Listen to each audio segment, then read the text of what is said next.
साथ middle east में जारी संघर्ष के बीच लगातार देखने को मिल रहा है कि स्थितियां जो है वो काफी गंभीर बनती हुई नजर आ रही है। तो ट्रंप के दावों पर ईरान ने सवाल भी उठा दिए हैं। युद्ध के बीच बाजार और तेल पर भी असर पड़ता हुआ दिखाई पड़ रहा है।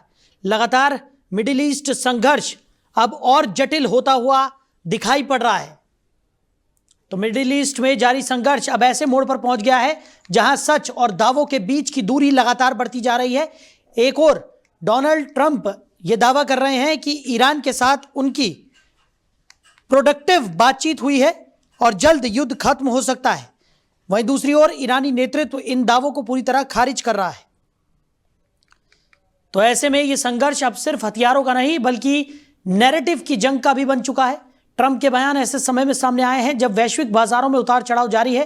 विशेषज्ञों का मानना है कि बातचीत के दावे का मकसद तेल और शेयर बाजार को स्थिर करना हो सकता है, क्योंकि हाल ही में कच्चे तेल की कीमतें काफी ऊपर तक पहुंच चुकी हैं। साथ ही ट्रंप द्वारा ईरान को 5 दिन का समय देने की भी बाजार रणनीति से जोड़कर देखा जा रहा है। इस बीच यूनाइटेड स्टेट्स मिडिल ईस्ट में अपनी सैन्य तैयारियों को भी मजबूत कर रहा है और हजारों सैनिकों की तैनाती की खबरें सामने आई हैं। माना जा रहा है कि यह संभावित जमीनी कार्रवाई की तैयारी का हिस्सा हो सकता है। वहीं ईरान ने ट्रंप के दावों को फेक करार देते हुए साफ कहा है कि किसी तरह की बातचीत नहीं हुई है। ईरानी संसद के स्पीकर मोहम्मद बाघेर गलीबफ ने इसे अमेरिका की रणनीति बताया है, जिसका मकसद आर्थिक दबाव कम करना है। दोनों देशों के अपने अपने हित हैं। अमेरिका बाजार स्थित रखना चाहता है जबकि ईरान वैश्विक दबाव बढ़ाना चाहता है। ऐसे में यह संघर्ष अब सैन्य के साथ साथ आर्थिक और राजनीतिक जंग में बदल चुका है, जिसका अंत फिलहाल दूर नजर आ रहा है। तो इसी खबर पर ज्यादा चर्चा के लिए हमारे मैनेजिंग एडिटर रमेश ठाकुर जी हमारे साथ जुड़ गए। रमेश जी, मिडिल ईस्ट की जो संघर्ष है वो लगातार अब और ज्यादा घातक होता हुआ नजर आ रहा है। इस बीच जिस तरीके की बयानबाजी हो रही है, किस बात पर यकीन किया जाए और किस बात को झुटला दिया जाए, यह तय कर पाना भी काफी ज्यादा मुश्किल यहां पर नजर आ रहा है। एक तरफ ट्रंप का दावा है कि ईरान के साथ प्रोडक्टिव बातचीत हुई है, तो दूसरी तरफ ईरान ने इस पूरी बात को सिरे से खारिज कर दिया है। कैसे देख रहे हैं? नहीं, कई तरीके से मुझे लग रहा अफवाहों का बाजार गर्म हो चुका है इस समय। और ट्रंप के लिए सिर्फ यही कहा जाएगा, खिसियानी बिल्ली खंबा नोचे, क्योंकि उनके सामने स्थिति कमोबेश ऐसी ही बन चुकी है। अभी वो कहते कि 5 दिन के जो युद्ध विराम की घोषणा हो गई है दोनों पक्षों से बात करके, लेकिन दूसरा पक्ष इस बात को डिनाई कर देता है। और फिर दूसरी चीज आ जाती है कि जो सैन्य कार्रवाई है, ट्रंप कह रहे हैं कि हमने रोक दी, लेकिन उसी के थोड़ी देर बाद पता चलता है उन्होंने मिसाइल छोड़ दी। तो पूरी तरीके से पूरे विश्व बिरादरी को इन्होंने एक झूठ के जंजाल में बुन दिया है पूरी तरीके से। अब कल जब हमारे प्रधानमंत्री नरेंद्र मोदी जी की जब उनसे बात हुई थी तो वो ट्वीट आपने पढ़ा होगा जो प्रधानमंत्री जी ने लिखा था कि मेरी डोनाल्ड ट्रंप से बात हुई है। अक्सर प्रधानमंत्री ये कहते हैं कि जब भी ट्रंप को संबोधन करते हैं तो पहले माय फ्रेंड लिखते हैं जी, फिर पूरा डोनाल्ड ट्रंप भी लिखते हैं। ये हम आप पत्रकार हैं, इस बात की समीक्षा एक एक शब्दों की निकालनी चाहिए।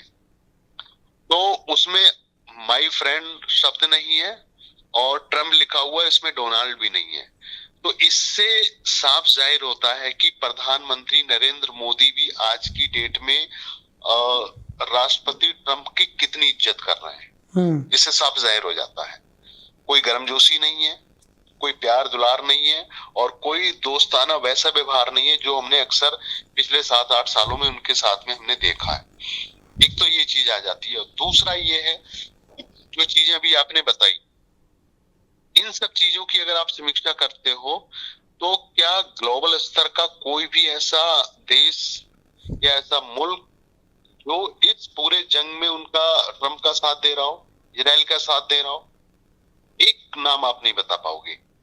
लेकिन अफवाहों का बाजार इतना गर्म है, ट्रंप खुद कहते हैं कि फला देश मेरे पक्ष में आ गया, दूसरे देश ने मुझे समर्थन दिया है, लेकिन अल्टीमेटली खड़ा उनके पास कुछ नहीं है। अब आ जाइए मूल विषय पे। मूल विषय ये है कि आज 25वां दिन युद्ध को लेके है। 3 दिन पहले ये कहा गया था युद्ध विराम हो चुका है, लेकिन नहीं हुआ है, वो सब चल रहा है। बातचीत ईरान की तरफ से बिल्कुल नहीं हो रही है। वो किसी भी सूरत में कोई भी बात करने को राजी नहीं है, लेकिन ट्रम्प कह रहे हैं हमारी लगातार बात हो रही है, यही कहा जा रहा है उनकी तरफ से, लेकिन बात कुछ नहीं होती है। ट्वीट भी कर देते हैं, एक व्हाइट हाउस से वो कोई ना कोई प्रेस स्टेटमेंट भी जारी कर देते हैं, लेकिन थोड़ी देर बाद सोशल मीडिया का जमाना है, जैसे चीजें वायरल होती है, ईरान तक भी पहुंचती है, वो उस चीज को डिनाई कर देते हैं कि ये सब झूठ है, हमारी तरफ से इस तरीके से कोई डिप्लोमेटिक किसी तरीके से हमारा कन्वर्सेशन इस जंग को लेके नहीं हुआ है। तो फिर किस पे विश्वास किया जाए जी। और दूसरी तरफ अगर देखा जाए, क्योंकि जिस तरीके का मिडिल ईस्ट का संघर्ष इस वक्त देखने को मिल रहा है, नुकसान पूरे विश्व का होता हुआ दिखाई पड़ रहा है, क्योंकि मिडिल ईस्ट के संघर्ष का असर जो वैश्विक स्तर पर पड़ रहा है उससे पूरे विश्व में उथल पुथल इस वक्त देखने को मिल रही है। कई जो देश हैं वो चाह रहे हैं कि जल्द से जल्द ये जो जंग है वो खत्म हो, लेकिन उस जंग के बीच जिस तरीके की चीज़ें निकलकर सामने आ रही हैं उससे तो साफ तौर पर जाहिर है कि अभी किसी भी तरह से दूर दूर तक इस संघर्ष का अंत होता हुआ दिखाई नहीं पड़ रहा है। साथ ही साथ आर्थिक और राजनीतिक जंग में अब ये जो पूरा संघर्ष है वो बदलता हुआ दिखाई पड़ रहा है। आपने पूरे वर्ल्ड की बात करी, मैं पूरे वर्ल्ड की बात ही नहीं कर रहा हूँ। ये जंग सबसे ज्यादा प्रभावित किसको कर रही है? खाड़ी के देशों को जी, एशियाई देशों को, जिसमें मुख्य रूप से पाकिस्तान है, चाइना है और भारत है।